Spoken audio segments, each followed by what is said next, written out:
Buenos días, estudiantes. Vamos a realizar un laboratorio en casa, en esta ocasión sobre la ley de Hooke.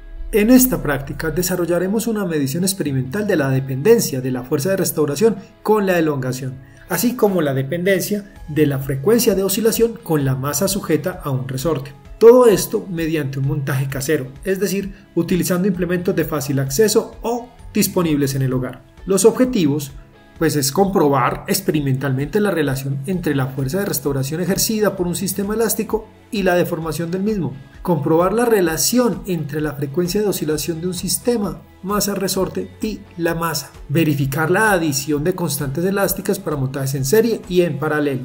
Para lograr estos objetivos usaremos como objetivos específicos el cálculo de la constante elástica del resorte mediante dos experimentos distintos, mediante la medición de las variaciones de longitud en función de la masa que colgamos de él para condiciones estáticas y también calculándola a partir de la medición de la frecuencia de oscilación del sistema masa-resorte en función de la masa que tenemos colgando. Los materiales a utilizar serán un juego de bandas elásticas, una botella plástica de 1 litro, 2 cordones de zapatos, 2 alambres de bolsas de pan, un recipiente pequeño y transparente, de preferencia con perfil cilíndrico, un gramómetro, en caso de que usted tenga un gramómetro disponible. Si no tiene gramómetro disponible, no importa, este elemento es opcional. Analicemos el marco teórico. La ley de Hooke nos dice que un sistema restaurativo ejerce una fuerza opuesta a la deformación al que se ha sujeto de la forma fuerza es igual a menos una constante por la deformación. Si nos quedamos en una sola dimensión,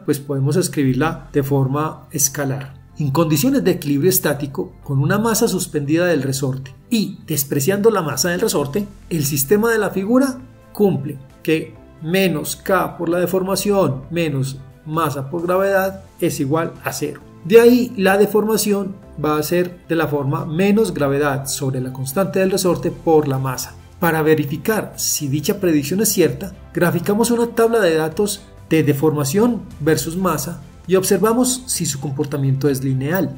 De serlo, la pendiente de la gráfica será n igual a menos gravedad sobre la constante elástica, lo que nos permite calcular la constante elástica del resorte, como que la constante elástica K es igual a menos la gravedad sobre la pendiente que hemos hallado para la gráfica.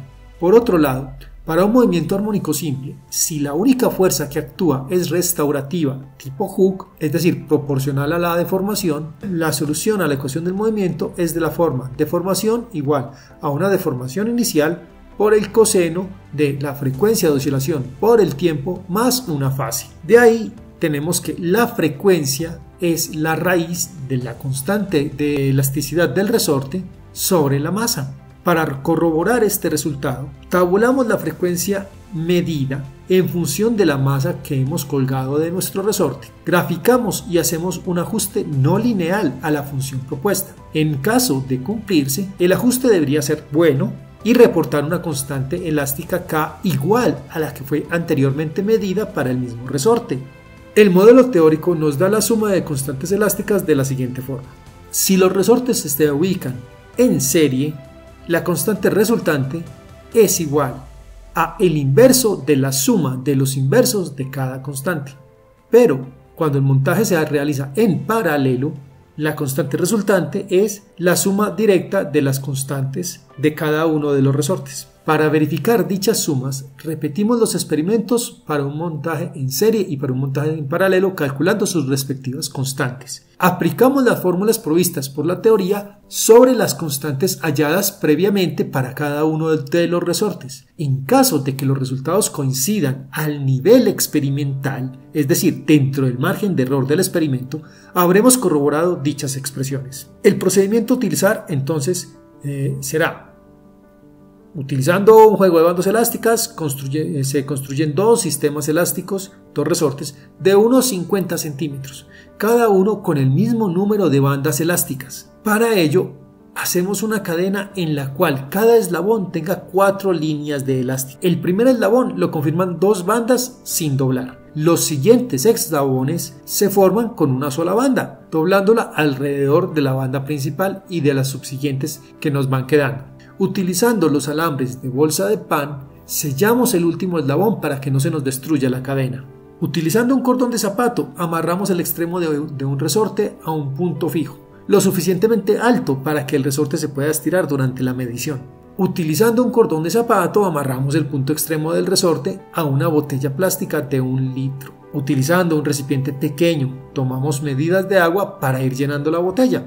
Si se cuenta con un gramómetro, se toma la masa del recipiente vacío, luego se llena la medida de agua y se masa nuevamente. Y la diferencia entre estas dos medidas es la masa de agua que le vamos a echar a nuestra botella de agua, que hace la forma de portapesas. Si no se cuenta con un gramómetro, con una cinta de papel se marca en un punto en el recipiente medidor y se llena de agua siempre hasta dicho punto, verificando cuidadosamente que el nivel nunca sobrepase ni que quede inferior a la marca. Es decir, queremos estar siempre en la marca. De esa forma se garantiza que se usa siempre la misma unidad de masa y podemos hacer los cálculos en términos de dicha unidad de masa.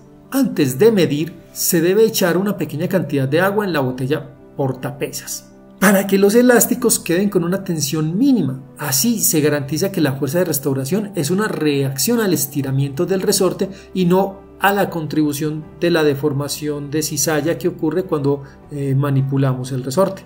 Se mide la posición inicial de un punto de referencia en la botella, sobre el cual se referirán todas las medidas. Dicha posición estará medida frente a un observador fijo, por ejemplo, un observador puesto en el piso ubicado con su eje vertical en línea con el punto de referencia de la botella. Se vierte en la botella una medida de masa, se mide su elongación y se pone a oscilar. Se mide el tiempo que tarda en dar al menos 10 oscilaciones completas. Importante, se debe rectificar cada medida de elongación, pues hay errores de apreciación por paralaje. Se debe de repetir la toma del tiempo por el mismo número de oscilaciones al menos 3 veces y promediar para garantizar que nuestro tiempo sí está bien medido. Se realizan las medidas para cada resorte, para los 2 resortes puestos en serie y para los 2 resortes puestos en paralelo, asegurándonos de tomar al menos 9 puntos por cada experimento, preferiblemente más. Mientras más puntos tengamos, más logramos converger el resultado a un resultado cierto. Utilizando un script en Python, se tabulan las medidas, se calcula el periodo de oscilación de cada medida en función del tiempo registrado y el número de oscilaciones correspondiente. Se calcula la elongación en cada caso y la frecuencia de oscilación. Para la estimación de incertidumbres se utilizó 0.3 centímetros y no 0.1 centímetros como es en el flexómetro normalmente, por el hecho de que tenemos que ubicar el flexómetro un poco separado del punto de medida y tenemos que medir a ojo con riesgo de paralaje. Entonces con estos 2 milímetros de más cubrimos el posible error de paralaje. Al no contar con gramómetro, se midió la altura de las columnas de agua en el medidor y se consideró una posible desviación de más o menos 3 milímetros sobre esa columna. La idea es que nunca lleguemos a tanto, la idea es que siempre estemos en el punto correcto, lo que nos da una incertidumbre de 0.1 unidades de masa, por el hecho de que mi columna utilizada era una columna de 3 centímetros. Para la medida del tiempo se considera una incertidumbre a partir del máximo entre la incertidumbre natural del teléfono y la incertidumbre proveniente del tiempo de reacción del operario cuando se divide por el número de oscilaciones. La que sea mayor de esas, esa va a ser la incertidumbre para la medida temporal. Se calculó la constante elástica del material independientemente desde la pendiente de la curva de formación o elongación versus masa y a partir de la curva de la función frecuencia versus masa. Se tomaron datos hasta encontrar convergencia entre ambas medidas. A medida que usted va tomando datos va a ir encontrando que mientras más datos tenga, la diferencia porcentual entre las dos predicciones se hace cada vez más pequeña. En el peor de los casos que encontré cuando hice el experimento, la diferencia entre las medidas de las constantes elásticas fue del 13% y este corresponde al caso de los resortes en paralelo. Se encontró la relación lineal de la constante elástica con la masa aplicada y la dependencia teórica de la frecuencia con la masa. Esta última siempre presenta un ajuste menos creíble, lo cual podemos entender, puesto que se está buscando la dependencia de un sistema masa-resorte ideal cuando en realidad tenemos una contribución de disipación energética por fricción interna que obedece al comportamiento de amortiguamiento débil, como lo mostraré en un próximo video.